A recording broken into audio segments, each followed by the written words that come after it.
I called out every RX-7 in the country to a race July 21st at Race Motive. The problem is my RX-7 doesn't run, and if I want any chance at keeping my money, I should probably change that.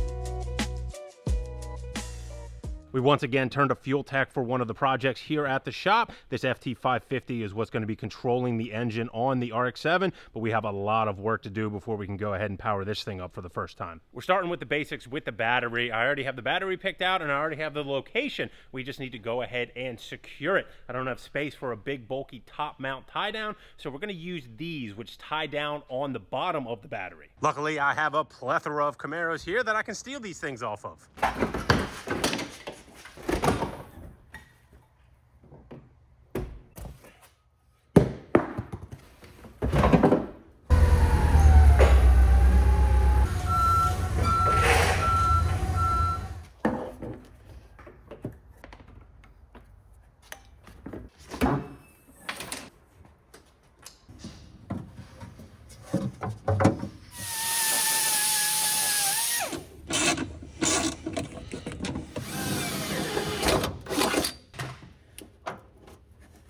For any car, but especially a swapped car, a strong foundation for the electrical system is an absolute must. This anti-gravity battery is an absolute beast. 1800 cold cranking amps on this thing, and as you can see, the weight comparison to the battery that came out of this car is just absolutely amazing. More power, less weight. This anti-gravity battery is an absolute no-brainer to use in the RX-7. We have a good strong ground next to the battery and some heavy cabling that we borrowed from a Camaro SS that came out of the shop, which is very convenient since it's basically the same engine that we have in the RX-7 here, so we know that it's designed to carry the load. Now we can go ahead and map out exactly how we want this main panel here on the firewall to lay out for all our electrical.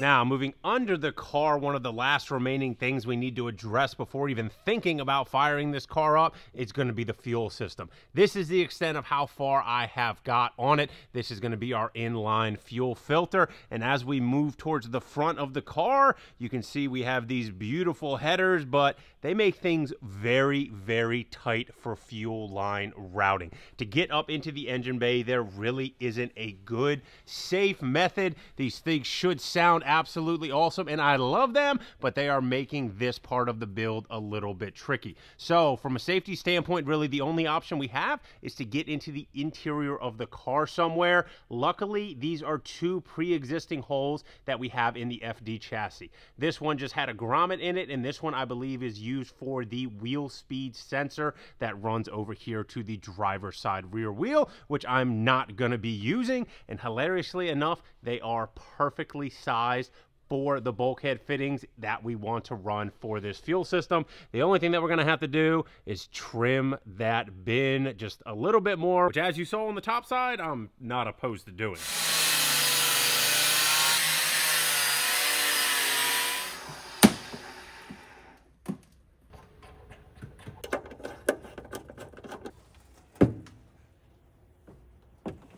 At first glance here, this doesn't appear that it could have worked out any better. No additional hole drilling, and these things are tucked up nice and out of the way, protected in the chassis. Just as an added bonus, there's a factory skid plate that bolts in place right here to help protect these from any sort of road debris.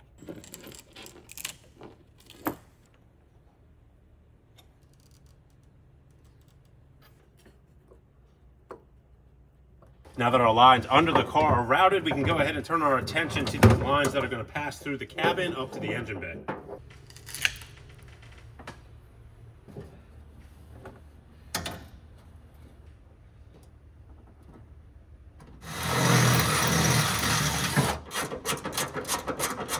Now with this all rough mocked up, we can turn our attention to the engine bay before we lock everything down. And that's where things get a little bit interesting. I have this absolutely awesome hydro-dipped intake manifold. I just picked up some nice brand new fuel rails and some lovely ID injectors. But the problem that we have lies with the throttle body because the Fuel Tech harness is not set up for a cable-driven throttle body. It's set up for a drive-by-wire throttle body. And here I have a pedal from a 5th-gen Camaro, which does plug into the clip that they have on the harness, even though it specifically asks for a Corvette pedal. Now, the reason that this is an issue is because of the idle air control. We'll have a TPS signal down here. We have that plug on the connector, but this pigtail that's hanging off here is what is going to allow this thing to actually idle nicely. I've always done cable-driven throttle bodies on this RX-7, and I can do that if I want to. The problem is that the odds are that either the cold idle or the hot idle is going to be good, and the other one is going to be pretty bad because there's going to be no way to control the airflow in between the two.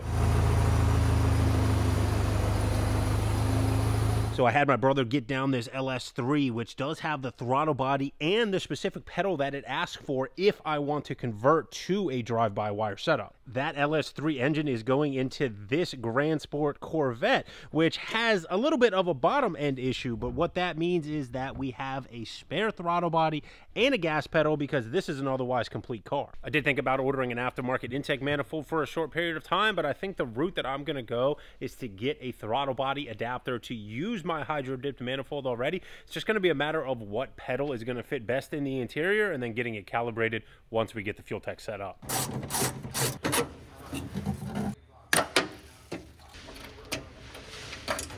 With all three of these sitting side by side, you can see that we have a little bit of work to do. I think that the mount from the FD pedal is going to end up getting sacrificed as kind of our adapter plate. We'll go ahead and cut off all of these and use these bolt holes to go ahead and mount to the firewall. And then we just have to figure out which pedal we want to use and how exactly we're going to have to mount it onto the assembly here.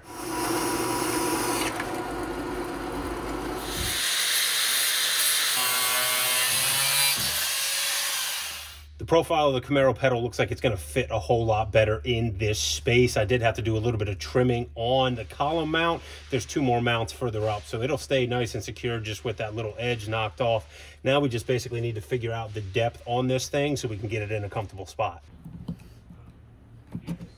There was a rather convenient spot at the top here to put a stud that lined up perfectly with the hole that we just drilled. So this is going to be our pedal position. You can see it's relatively flexible. It's not super stiff. So we're going to need to build some sort of box behind it that the pedal is going to mount to. That's going to give it the rigidity that we need. But for now, we can kind of play around with it a little bit and then lock our measurements down when we go ahead and start cutting and welding.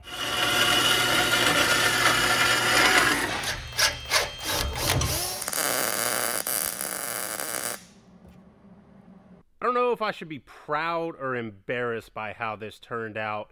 I'm going to show it to you.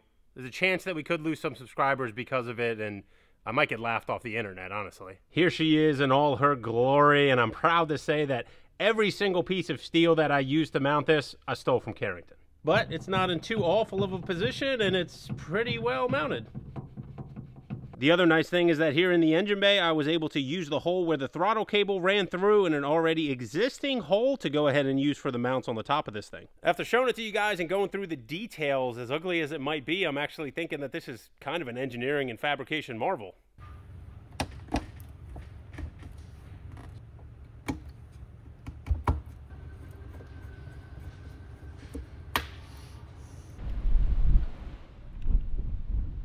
So this here is the throttle body that I just took off of that Grand Sport. And this is, again, that engine that is going to be going into that Grand Sport. And as you can see, the throttle bodies have one major difference, the color of the blade. There are two different styles, but more importantly, if you look at the blade itself, the gold one, the lower edge is actually further forward, so it tapers from the bottom to the top. And if you look at the silver blade, It's actually the exact opposite. So apparently these are easier to push open under boost, the gold blades, and the programming is different because they operate basically completely inverse from each other. So this silver one is the one that I want anyway. This gold one is the one that needs to go back on that Grand Sport Corvette. So we are going to go ahead and swap these, and then we should be good to go.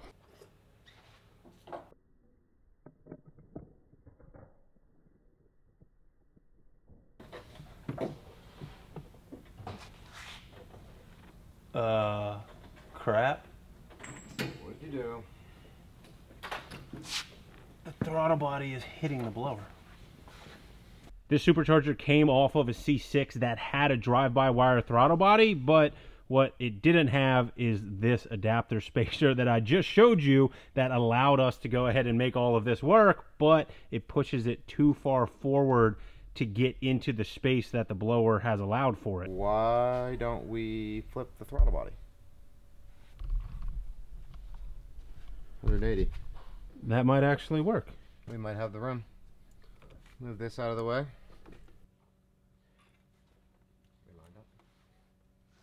Oh, it's really common with blower setups. Oh, okay. I didn't know if you That's actually like a thing in C6 world. Oh, okay, good. Yeah, Then that makes me feel better. I was like, I don't know if that works. Yeah. It barely clears this. Yeah.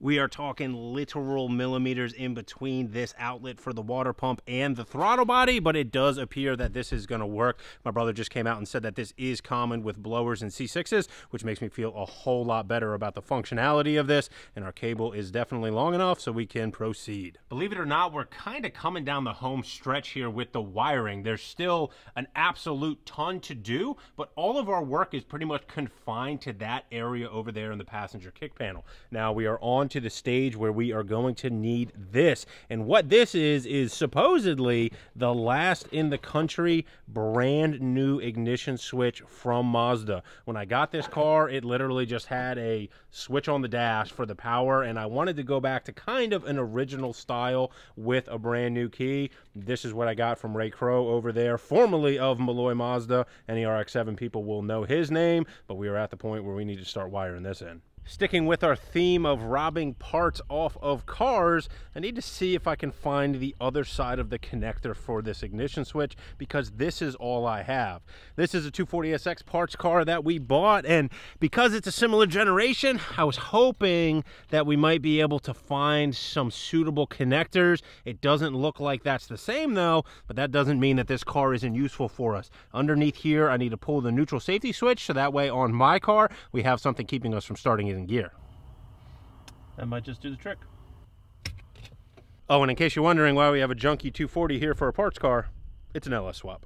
Salvage story to follow. Now, continuing our trend of permanently borrowing parts from some of the leftover vehicles that we have here, I need a 40 amp fuse for our starter relay circuit. I was able to find one that we need for another circuit off of an Audi fuse box that we had sitting around, and I just so happen to have two Audi chassis just kind of sitting here hanging out. We're going to see if we have what we need.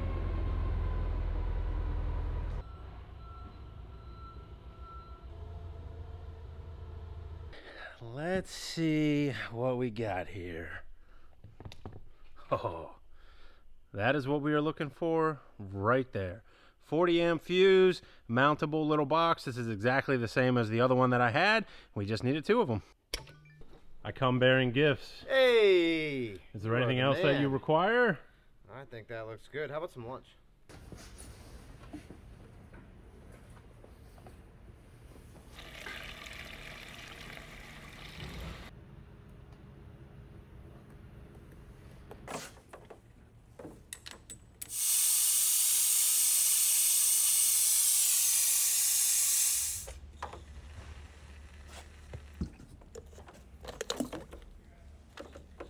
First thing we're going to do here is we are going to go ahead and prime the system. We are going to go ahead and crank it. It's not going to generate any oil pressure, but this will make me feel a whole lot better about just turning it over at low speed before we give it a chance to fire.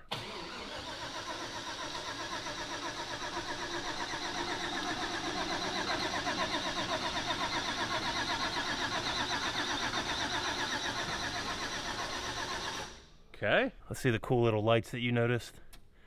Oh yeah, check that out. I think it's finally time to hook up the FT550 and fire this thing up. One thing we haven't touched on is this LS550 engine harness from Fuel Tech. How much it just made the installation process easier. Everything is labeled and nicely loomed already from Fuel Tech. You can get it with a mil-spec harness to pass through the firewall. We chose to just do the traditional route with the layout on this car. It comes with the clips for the different triggers on the LS for both the crank and the cam sensor. It's pre-wired for flex fuel. Tons of nice additions into it. What do you think, Tim? Would you rather use this harness again or just cut and splice everything like we did on the 240? No, I'd much rather use a Fuel Tech harness. Makes things so much easier. Let's go ahead and plug that bad boy in. See if I choose the right connector the first time. You had a 50-50 chance. That's not the right one. There we go. Boom. No smoke?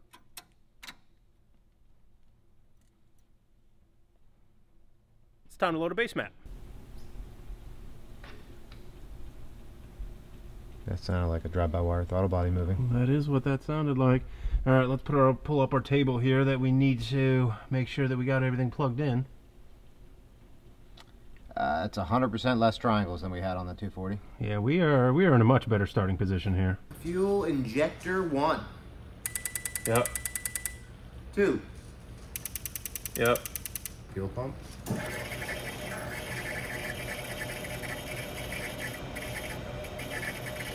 I don't see any leaks up here. That works. All right, are we ready? As ready as we're ever going to be, Tim. Here we go.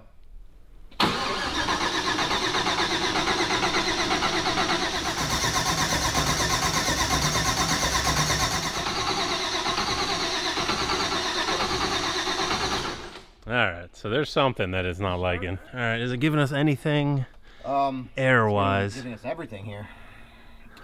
Engine mode off. I don't know what that means. Start with neither cam or crank sensor. So it's not reading either sensor, which is... that means we got to get Fuel Tech back on the line. Spin it over. I just want to get the signals going through. Sure. You ready? Yeah.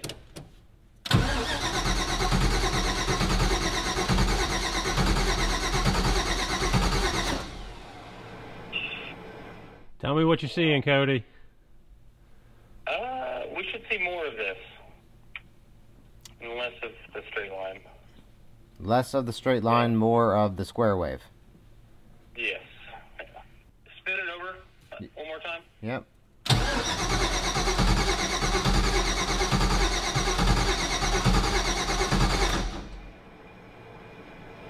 Whatever you have that the switch power source to goes away when you're spinning it over.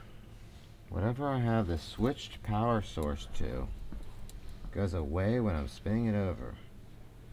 Mm-hmm. Oh, interesting. That's pretty weird. Okay. I have a idea of what's going on then. Hang on one sec.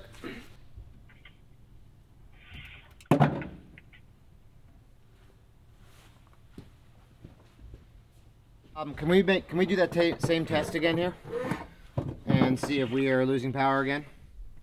Or not? Yeah. So pretty you got your battery voltage here. Yep. And you'll see it disappear. Okay. But you can get that. Well, there we go. Yep. Rock and roll.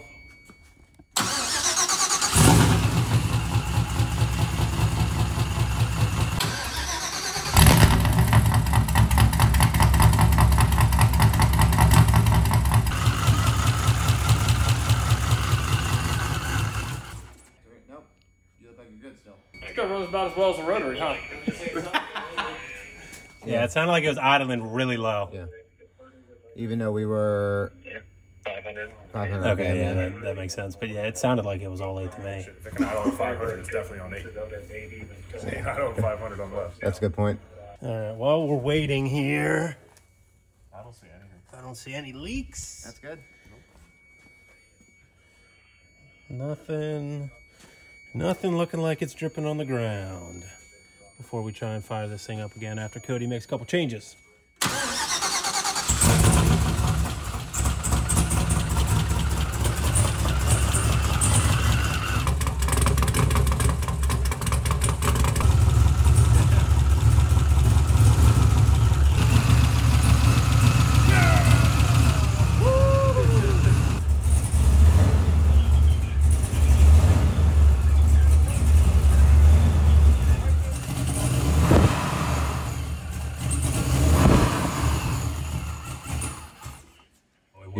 So there's IG1 and IG2 coming out of the ignition switch, and I only had IG2 coming out of the ignition switch. Okay. IG1 was open because according to what I read in here, or opposite, I'm sorry. IG2 was open, IG1 was good because according to that, but we needed both of them too. Okay. Yeah. There we go. One wire. One wire. What year did you buy this car? I think the end of 2019. You doing some basic math there? How long it took to get it running? 5 years. It feels weird that it runs. No, I was gonna say it feels weird. It's literally been sitting for so long, and like never like it was probably like a year you didn't even work on it. Yeah. So it's just been here, but it's like one of those things that's just here. Like you don't even like think about it as something that's actually gonna run again. It's a lawn ornament. Yeah. Yeah, and it's just been here and just the shop ornament. Yeah, the shop ornament. We had Delta FDs up there. Whoa. That's stop resisting mode. That's our timing light right there. Is what that is. Yeah.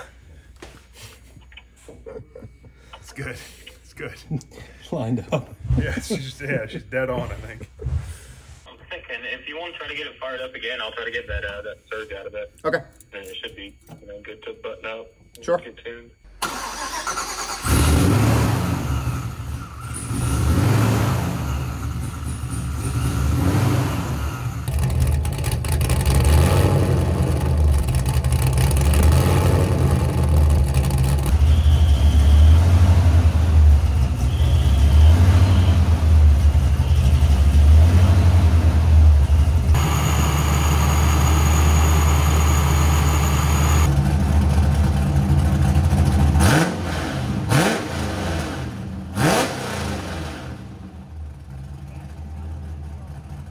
I'm grinning ear to ear. This is basically the first time that this car has run in about 5 years now.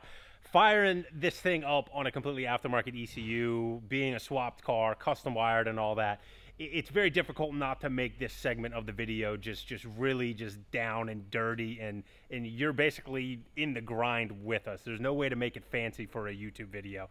And as you can see, the Fuel Tech customer support line is completely invaluable.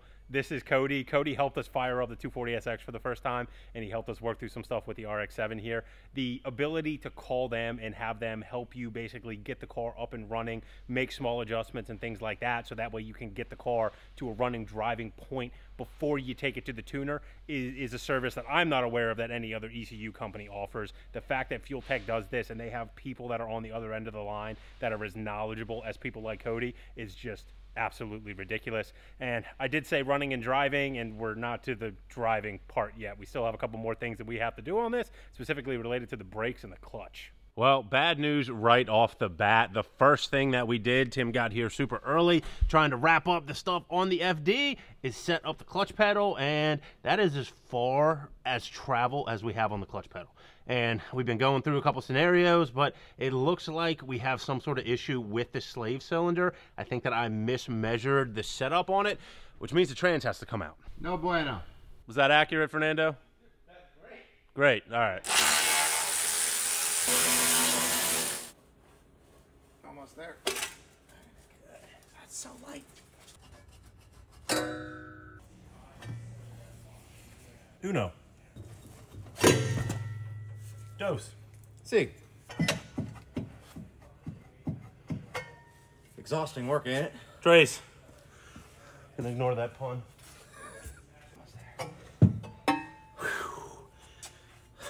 I lost count. You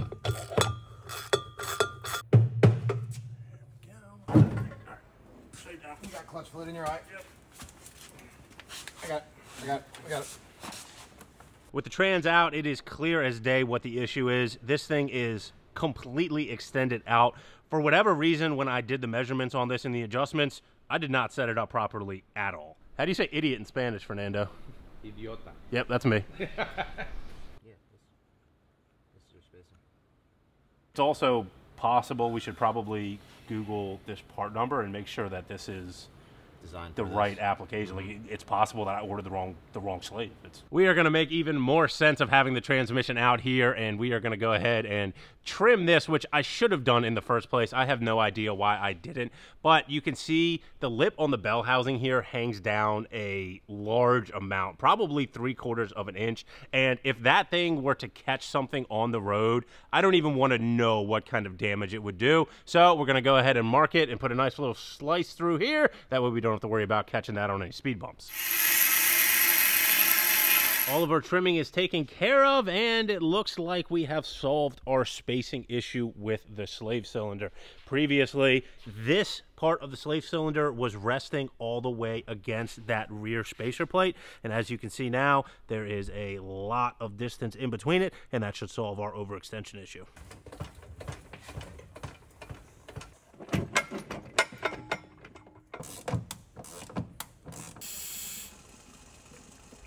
After a couple rounds of bleeding here, I think that we have this thing where it should have been from the start. You can see that we have full engagement now when Tim presses the clutch pedal. That's what it's supposed to do, and that's what it wasn't doing earlier. The brakes are now bled, and not without event. We had a couple of leaks from this thing, but luckily everything tightened up just fine, and we have a pretty darn good pedal feel. Everything that's left on our list is wiring related and doesn't necessarily have to be done for us to go ahead and take this thing for its first spin, and it's pretty much just in time because it has an alignment appointment like right now.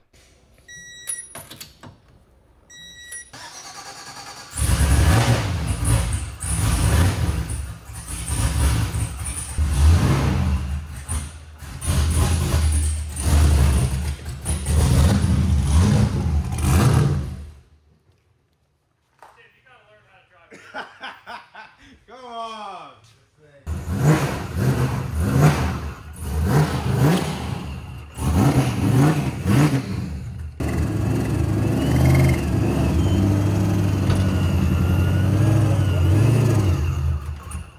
And this is about the time that our luck ran out. Everything at the alignment appointment went okay, but when we got it up to complete street performance for the tune, well, this started happening. As best we can tell, there's obviously some sort of alignment issue, but we think that it might be a combination of a couple things centered around the bracket over here. There's a very long run over to the alternator, and this car is not running power steering. So we think that the very long and kind of parallel belt routing here, maybe we're getting some like belt flap, I guess is the way to describe it, or we're actually getting a little bit of flex out of this bracket because it doesn't have the power steering pump in there to stiffen it up. Now, whichever the case, I'm sure it's fixable, but the truth is, this supercharger, it's just not going to make the amount of power that I want for this car. This supercharger will, though. This is a YSI from A&A Corvettes. It uses their 8-rib drive assembly, and